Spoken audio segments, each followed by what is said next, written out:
Boa noite, irmãos e amigos. Pela graça de Deus, temos mais uma vez esse privilégio de nos reunirmos aqui para celebrarmos a Santa Ceia e para a meditação da Palavra de Deus. Convido aos irmãos a abrirmos nossas Bíblias no Evangelho de Lucas. Lucas, capítulo 17.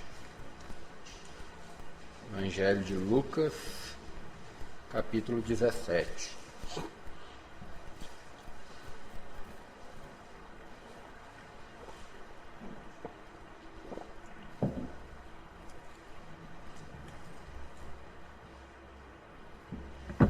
Vamos à leitura da Palavra de Deus. Assim diz a Palavra de Deus: interrogado pelos fariseus sobre quando havia de vir o reino de Deus, respondeu-lhes e disse: o reino de Deus não vem com aparência exterior. Nem dirão, ei-lo aqui ou ei-lo ali, porque eis que o reino de Deus está entre vós. Agora vamos ao Evangelho de Marcos. Ler mais um texto no Evangelho de Marcos, no capítulo 4.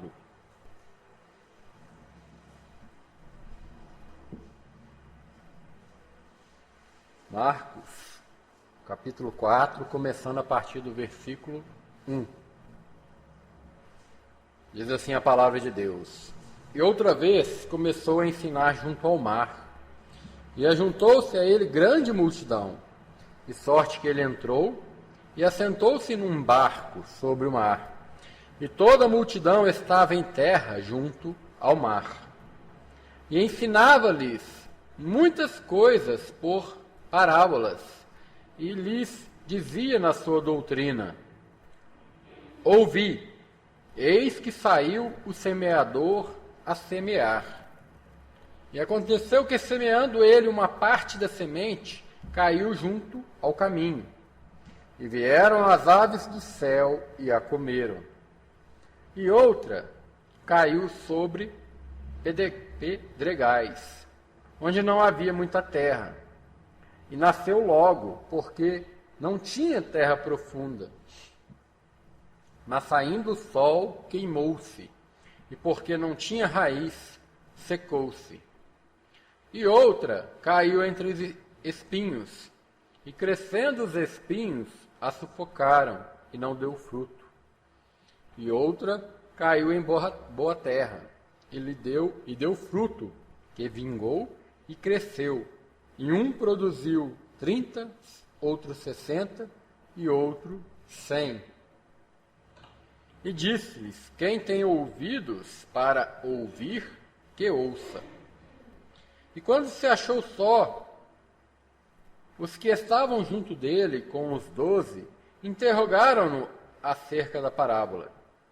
E ele disse-lhes: a vós vos é dado saber os mistérios do reino de Deus, mas aos que estão de fora, todas essas coisas se dizem por parábolas, para que, vendo, vejam e não percebam, e ouvindo, ouçam e não entendam, para que se não convertam e lhes sejam perdoados os pecados.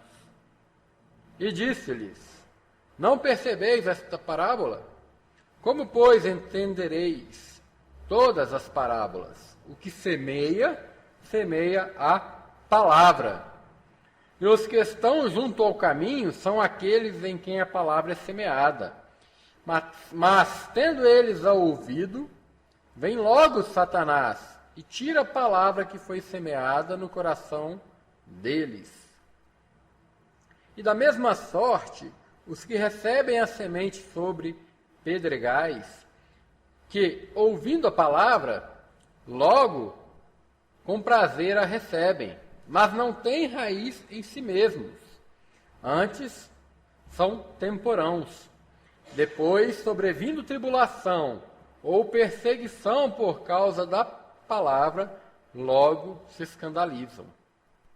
E os outros são os que recebem a semente entre os espinhos, os quais ouvem a palavra, mas os cuidados deste mundo e os enganos das riquezas e as ambições de outras coisas, entrando, sufocam a palavra e fica infrutífera.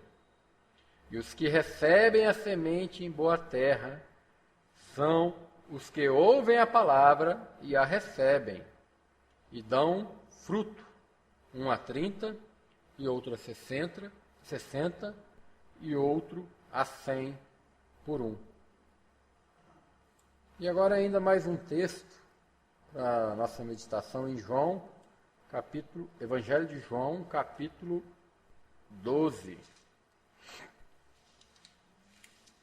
Evangelho de João, capítulo 12, versículo 24. Diz assim: na verdade vos digo, que se o grão de trigo caindo na terra não morrer, fica ele só. Mas se morrer, dá muito fruto. Senhor, possa abençoar a sua palavra essa noite em nossos corações. Amém?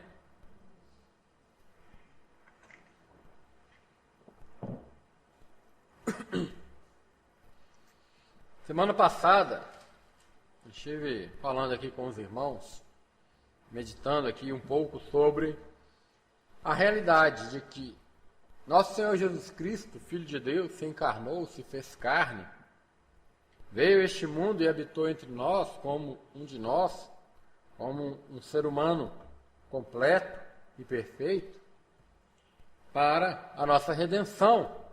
E dentro desse propósito maior da nossa redenção, há várias coisas que poderíamos dizer que são motivos da vinda de Cristo nesse mundo. E uma delas é que ele veio aqui para ser rei. E pensamos, como ele tem esse propósito de ser o nosso rei, o nosso líder, o nosso chefe, aquele que vai à frente do seu povo, a igreja, para lutar por nós, para nos libertar dos nossos inimigos, para vencer as batalhas que nós não podemos vencer sobre eles.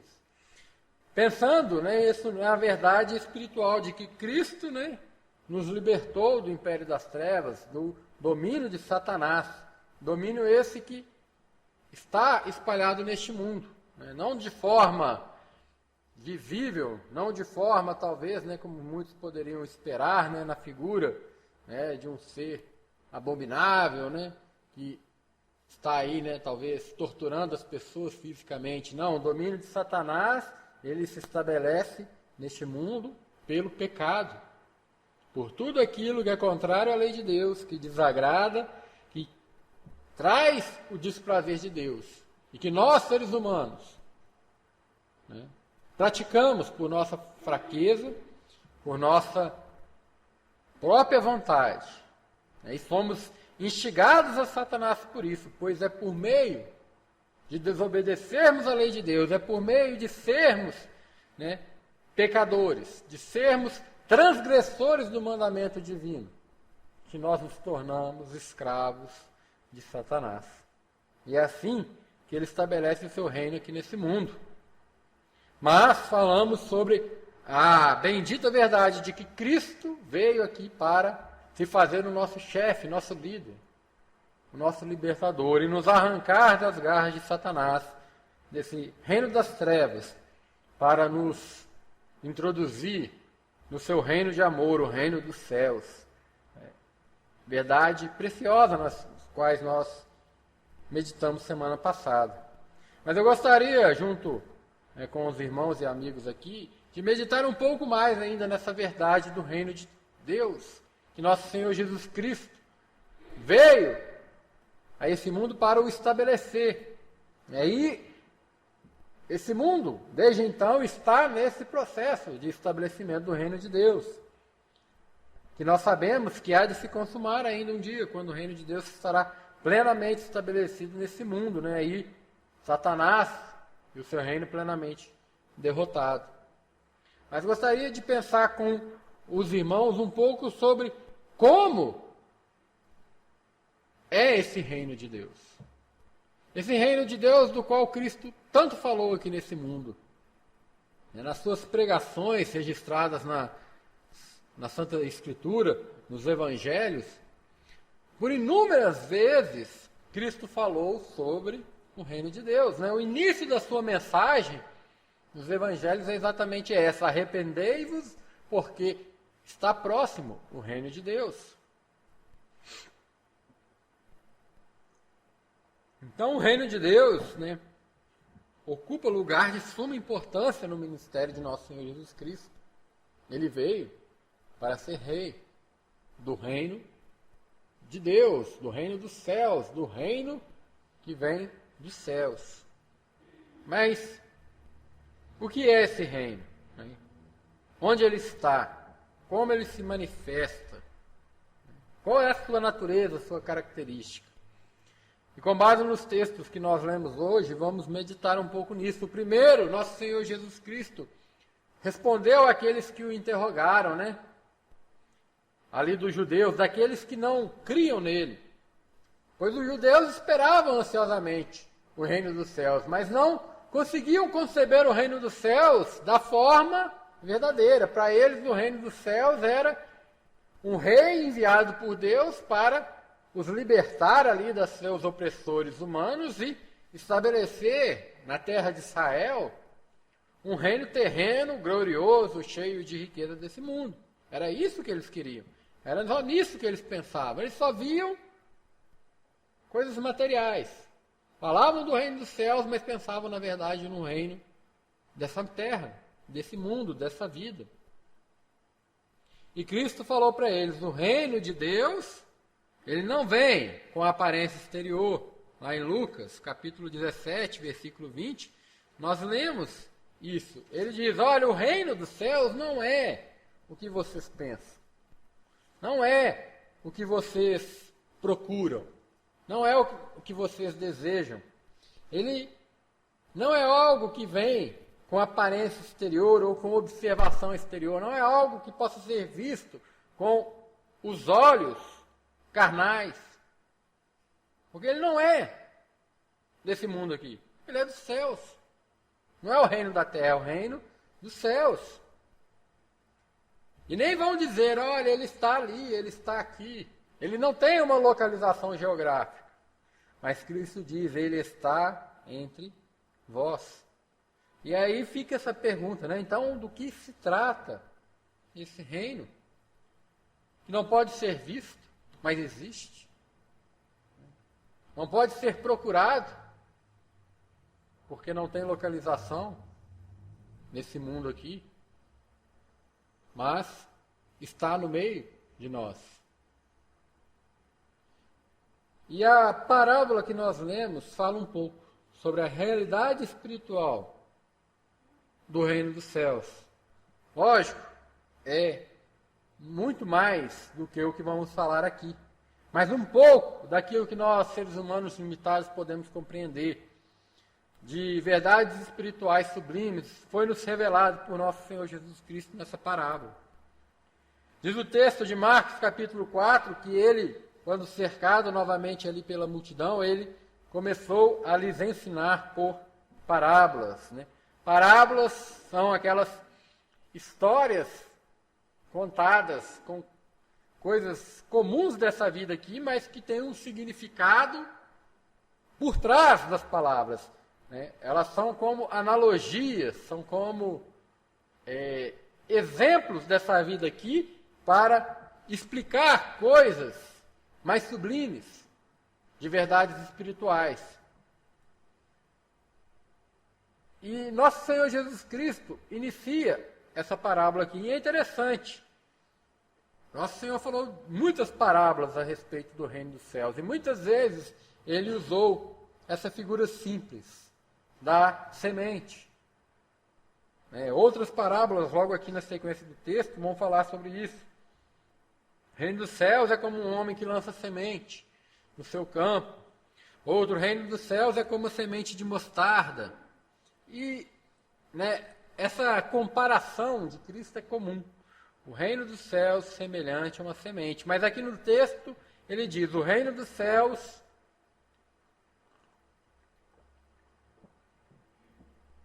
ele vai falar mais à frente com seus discípulos, que aquela parábola falava sobre os mistérios do reino de Deus.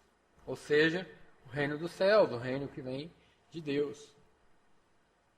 E ele diz, eis que um semeador saiu a semear. E semeando ele uma parte da semente, ela caiu junto ao caminho. Ou seja, para as pessoas ali da época que estavam acostumados rotineiramente com essa vida, vamos dizer, rural, isso era bem vívido. Para nós talvez há um pouco de dificuldade de compreender isso, Aqueles talvez que nasceram no meio rural aqui, têm mais facilidade, Mas ele está falando de uma coisa que para eles era comum. Ver um semeador lançando a semente. Isso era rotineiro. A base da economia, da sobrevivência daquele povo era a agricultura. Então Cristo está trazendo para a mente deles essa imagem simples, rotineira. Mas há algo de estranho nesse semeador. Ele é um semeador desleixado, de certa forma, podemos dizer. Porque ele sai semeando a sua semente, mas joga ela aparentemente ao esmo. Sai semeando junto ao caminho. Que semeador faz isso? Aqueles homens devem ter ficado confusos, creio eu, diante da parábola de Nosso Senhor. Porque um semeador semeia num campo. Ele antes preparou o campo para então, depois, semear nesse campo. Até porque a semente, para o agricultor, é algo precioso.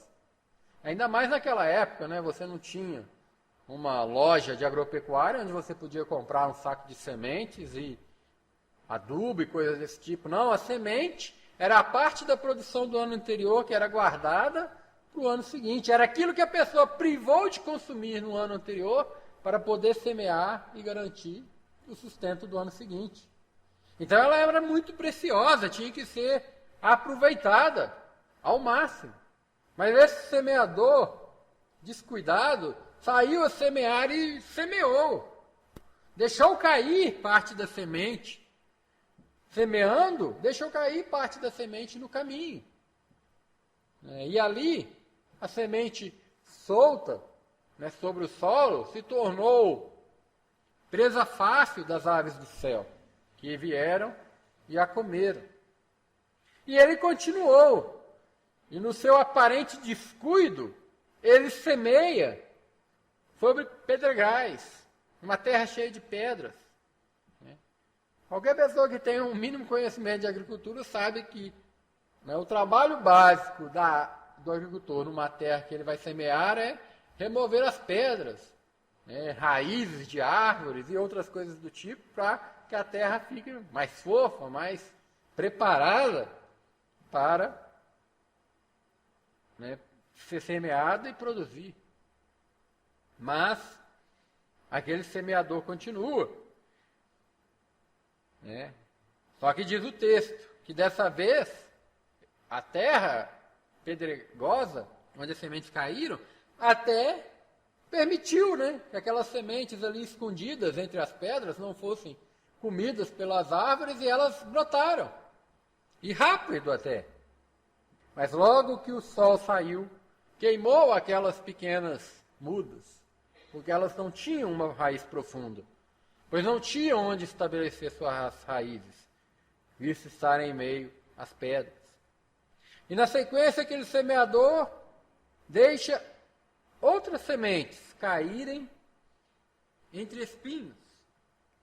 Uma terra cheia de espinheiros.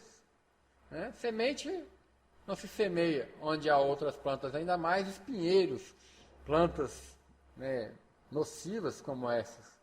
E diz o texto que, crescendo os espinhos, sufocaram a semente, e obviamente elas não puderam dar fruto.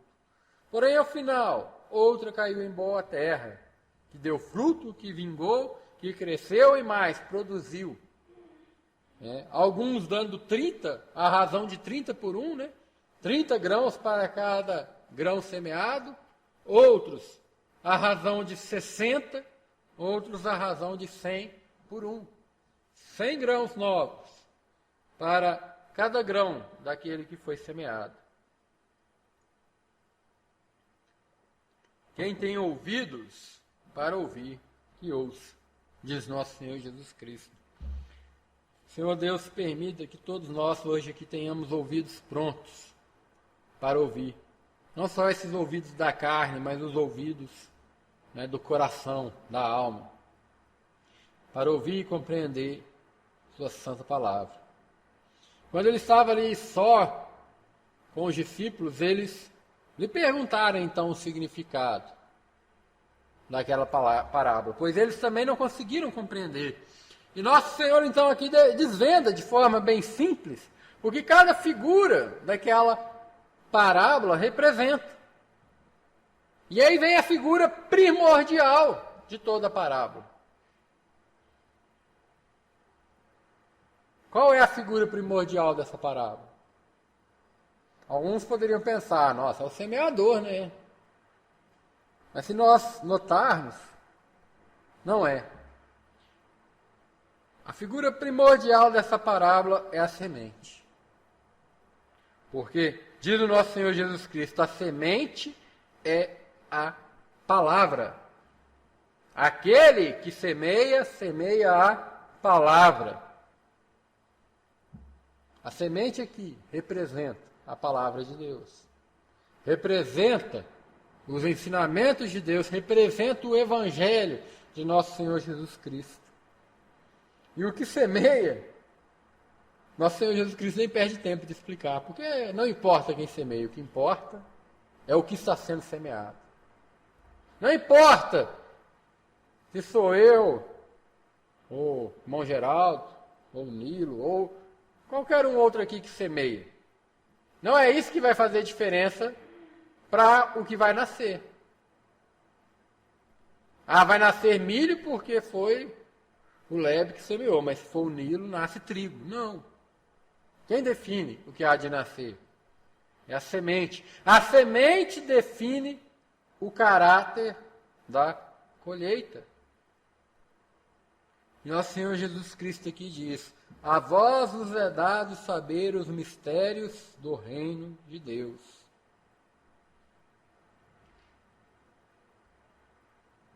A palavra. Um reino baseado na palavra.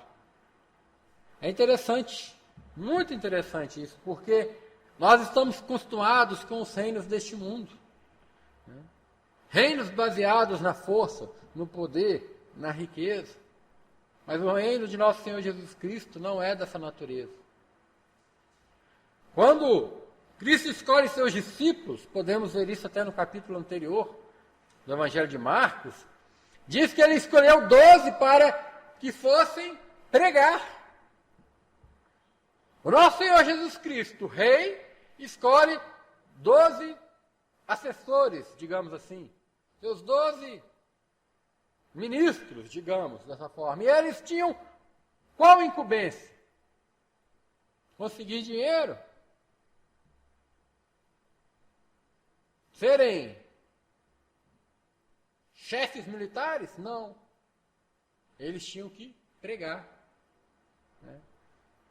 Rei Arthur, naquela lenda que existia, ele tinha 12, se não me engano, 12 cavaleiros, né, a seu serviço, né, para lutar suas guerras. Mas nosso Senhor Jesus Cristo teve 12 apóstolos para pregar. A Bíblia compara a palavra de Deus à espada, né? Porque a palavra de Deus é viva e eficaz, e mais penetrante do que espada alguma de 2 gumes. O reino de Deus é um reino espiritual. Cristo veio para ser rei de um reino que não é deste mundo. Ele falou isso: o meu reino não é daqui. Ele não vem com aparência exterior. Ele não veio aqui para estabelecer um reino desse mundo carnal. Ele não veio aqui para lutar guerras carnais como os reis deste mundo tanto se empenharam, né? Se pegarmos a história do mundo, o que mais vamos ver de registro na história do mundo é reinos lutando contra reinos para, né, dominarem-se entre si. E a espada domina a história desse mundo. Mas a espada do nosso Senhor Jesus Cristo é sua palavra. Sua palavra que penetra no coração do homem e transforma. E aí há outra diferença do reino de Deus, do reino de Cristo, em relação aos reinos deste mundo. Os reis deste mundo dominam sobre aquilo que não criaram. Dominam sobre aquilo que não foram eles que trouxeram a existência. A história desse mundo é marcada disso, é interessante ver reinos tentando tomar as coisas dos outros. E os reis, grandes reis deste mundo, se tornaram grandes reis porque dominaram sobre os outros. Sobre pessoas que eles não criaram. Sobre terras, países que eles não criaram. Eles foram se tornando reis por dominar o que era de outros. De forma simplificada, é o que se resume os reinos deste mundo. Mas o reino de nosso Senhor Jesus Cristo não é assim. Ele não domina sobre aquilo que ele criou. Apesar de que ele, como vimos semana passada e falamos semana passada, ele entra no reino de Satanás, o prende e tira dele o que ele domina, as almas humanas, mas o Senhor Jesus Cristo não está reclamando nada que ele não tenha criado. É dele. Foi ele que criou. Cada homem, cada mulher, cada alma humana que ainda necessita da sua salvação. Mas há mais do que isso, porque ele não traz o reino de Satanás para si. Não, Cristo não quer essa terra do jeito que ela está para si. Esse mundo caído em pecado, esse mundo dominado por violência, por corrupção, por imoralidade. Vocês acham que nosso Senhor Jesus Cristo, santo, santo, santo, como diz a Santa Palavra, quer esse reino desse mundo para si? Na sua corrupção, no seu engano? Não. Mas ele cria um novo reino.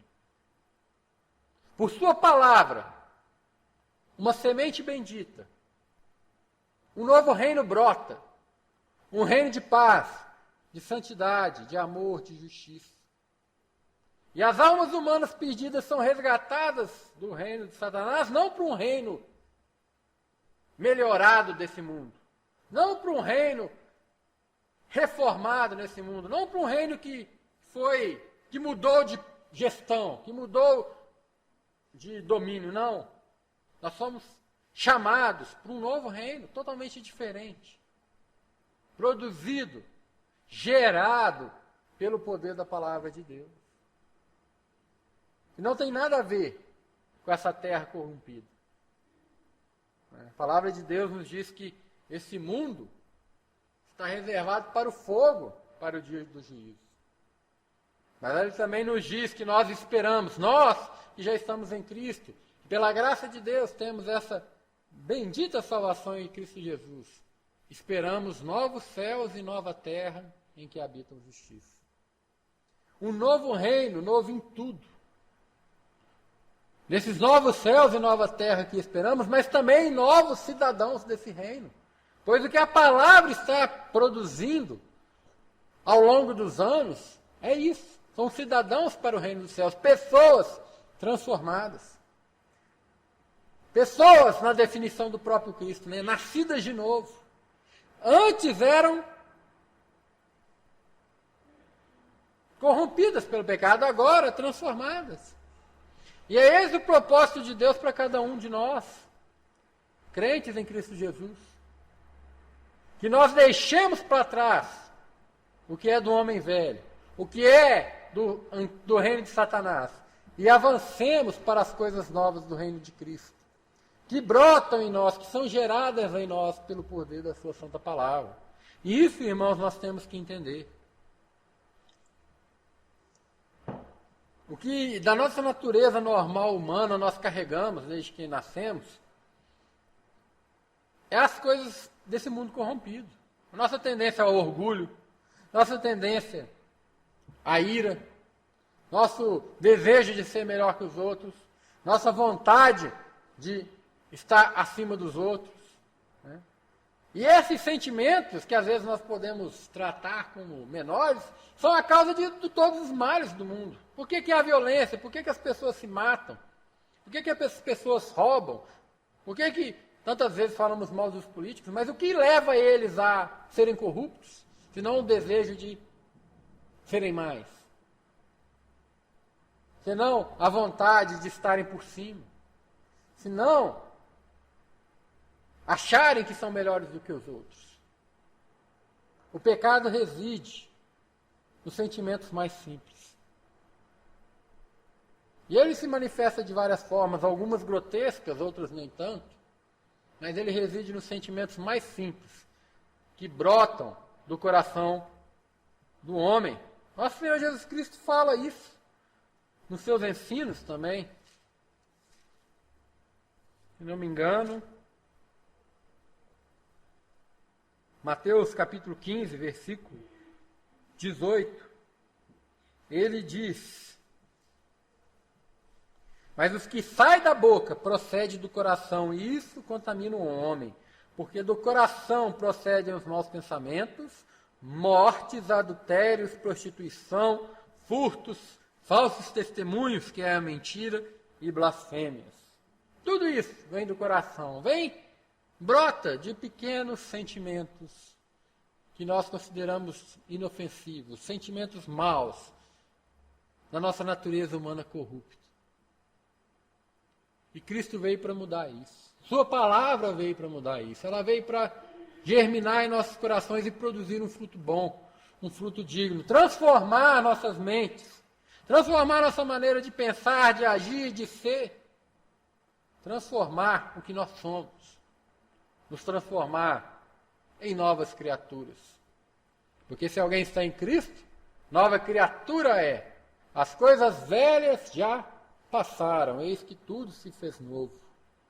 Deve ser nosso desejo, né? Lutar para tirar o que é velho, o que é desse mundo, o que ainda carregamos, né, de resquícios do reino de Satanás, para que o reino de Cristo possa florescer na nossa vida e nós sejamos cidadãos dignos desse reino dos céus.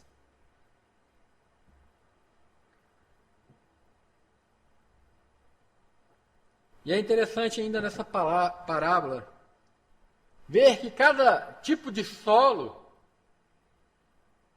que aquele semeador jogou sua semente fala das pessoas que recebem a palavra de Deus. Toda vez que nós somos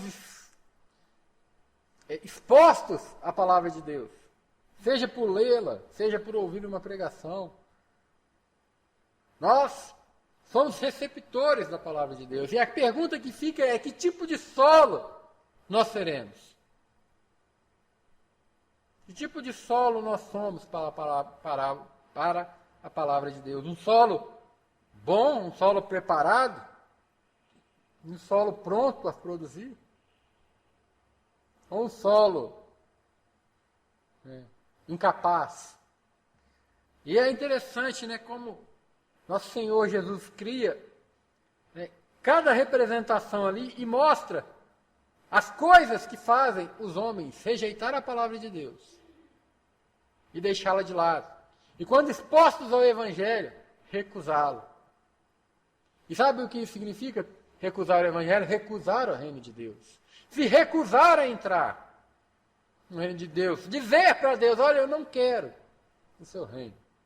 Eu não quero tomar parte, eu não quero ser participante, não quero ser cidadão dessa pátria. E são coisas banais, né? Os primeiros são aqueles que ouvem a palavra, mas não dão atenção. Só ouvem. E saem da porta da igreja, ou logo após ler a Bíblia, e deixam ela de lado. Satanás vem e tira ela do seu coração, como uma ave como a semente que está exposta no chão. Não dão atenção. Não querem isso para a sua vida. Não tem interesse nas coisas de Deus. Não. Eu não preciso disso. O reino de Deus não me chama atenção. O reino desse mundo, as coisas deste mundo são mais vistosas, parecem melhores. O reino de Deus não é para mim. Infelizmente, são tantos os que são assim. Outros, porém, são aqueles cheios de pedras, até se interessam pelo reino de Deus. Querem estar no reino de Deus, mas seu coração não está pronto para dar raiz à palavra de Deus. Porque há muita coisa ali que não deixa a palavra se aprofundar.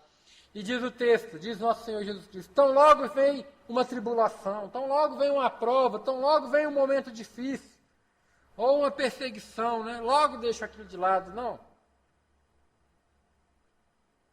Deixa para lá. Era até bom, eu até queria, mas não é para mim.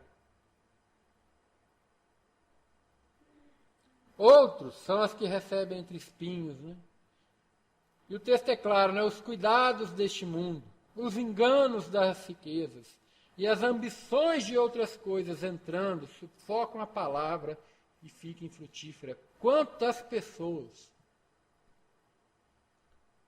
ouvem a palavra de Deus inúmeras vezes, mas outras coisas sufocam a palavra, sufocam a semente do reino de Deus. Coisas comuns, as preocupações do dia a dia, os cuidados deste mundo. Mas eu tenho que trabalhar, eu tenho que ganhar dinheiro. O desejo de ser alguma coisa a mais nesse mundo nos faz sufocar a palavra de Deus. E, irmãos, isso é verdade tanto para o descrente que ainda não tem a Cristo como seu Salvador, como para nós crentes também. Muitas vezes a palavra de Deus é sufocada na nossa vida como crentes e nós perdemos a oportunidade de nos tornarmos servos de Deus melhores por causa dos cuidados, das preocupações, das ambições, das coisas corriqueiras deste mundo aqui. Mas pior ainda é aqueles que ainda não têm a Cristo como seu Salvador e perdem a oportunidade de serem cidadãos do reino dos céus. Porque ouvem a mensagem do Evangelho, mas ela é ofuscada por coisas banais dessa vida aqui. Coisas que vão perecer no mesmo dia em que o nosso caixão for fechado. Porque não importa o que você for nessa vida, não importa o que você fizer nessa vida, não importa o que você construir nessa vida, no dia que o seu caixão for fechado para ser descido a 7 palmos debaixo do chão, tudo pereceu junto com você. Agora, o reino de Deus, um reino eterno, uma palavra eterna, que não pode ser destruído, pois diz a palavra de Deus que o reino de Cristo é o único que não será jamais destruído. É deixado de lado por coisas corriqueiras dessa vida aqui.